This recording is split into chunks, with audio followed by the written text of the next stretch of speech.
Verona colpita da un nubifragio. Si contano i danni, si curano le ferite. Viene definito un evento straordinario.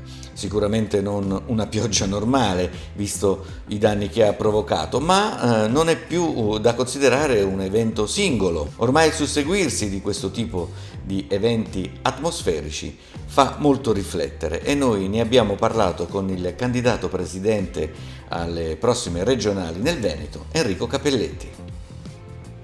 Oggi conferenza stampa, è successo il finimondo qui a Verona, però tra il dire e il fare c'è di mezzo il mare, questo verrebbe da dire anche l'oceano. Si parla spesso di ambiente, però poi negli atti pratici viene da considerare che l'avidità umana va al di là delle considerazioni ambientali, tante parole, pochi fatti.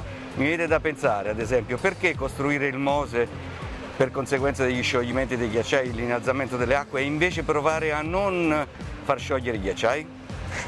Beh, la domanda è bellissima. D'altra parte il progetto del Mose risale a molti decenni fa, quindi c'era anche un approccio rispetto al problema diametralmente opposto rispetto a quello che potremmo avere adesso.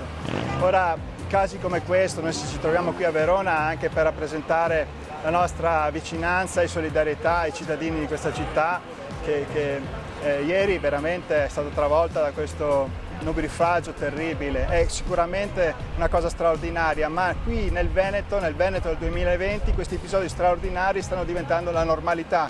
Prima dell'alluvione di Verona abbiamo assistito alle strade che diventavano fiumi a Schio in provincia di Vicenza, prima di Schio c'è stata l'alluvione di Vittorio Veneto. Ma se pensiamo a alcuni mesi fa, l'immagine forse simbolo di questa amministrazione regionale è la sala del Consiglio regionale a Palazzo Ferrofini che è andata sotto acqua con l'alta marea di Venezia. Pensate che 3 minuti prima dall'allagamento della sala consigliare la maggioranza della Lega, Forza Italia e Centrodestra in regione aveva bocciato tutti gli emendamenti del Movimento 5 Stelle e delle opposizioni per contrastare il cambiamento climatico. Ora questo è sintomatico della mancanza di una sensibilità.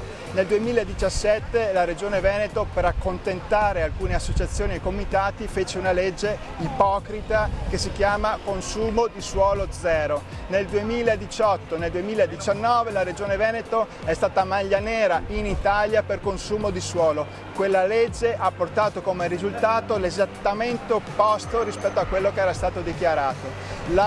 L'unico intendimento, l'unico obiettivo di questa maggioranza è di creare lo sviluppo con le colate di cemento. Forse casi come questo dovrebbero farci fermare un attimino e fare qualche riflessione in più sul modello di sviluppo che vogliamo per questa regione.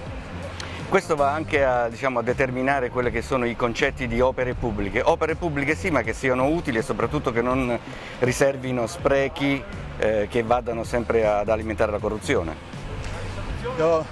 Di corruzione non posso parlare, se ne occuperanno le procure, però su Pedemontana Veneta, per citare un'opera pubblica simbolica qui in regione, l'opera pubblica più importante, un'opera pubblica che costerà 2 miliardi e rotti, e invece i cittadini del Veneto saranno chiamati a ripagarla nell'arco della durata della concessione ben 13 miliardi di euro più IVA. Sono 10 miliardi di euro buttati dalla finestra da questa amministrazione, non perché hanno scelto di fare questa infrastruttura, ma perché hanno scelto di farla in project financing, che è uno strumento veramente, io non saprei come definirlo, perché non vorrei neanche violare qualche norma io stesso del codice penale, ma credo che la definizione migliore di project financing alla Veneta sia una fregatura ai danni di 5 milioni di cittadini del Veneto, e credo che molti se ne siano già resi conto. Spero che da qui alla fine della campagna elettorale se ne rendano conto ancora di più.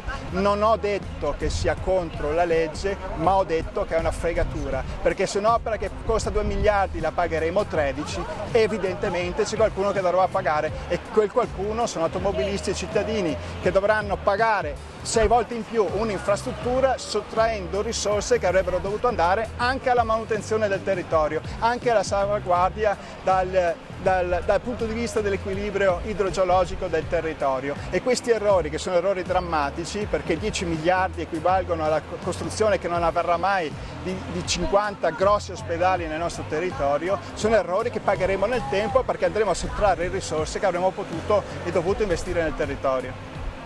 Mayday, Mayday, up and shoot, Mayday.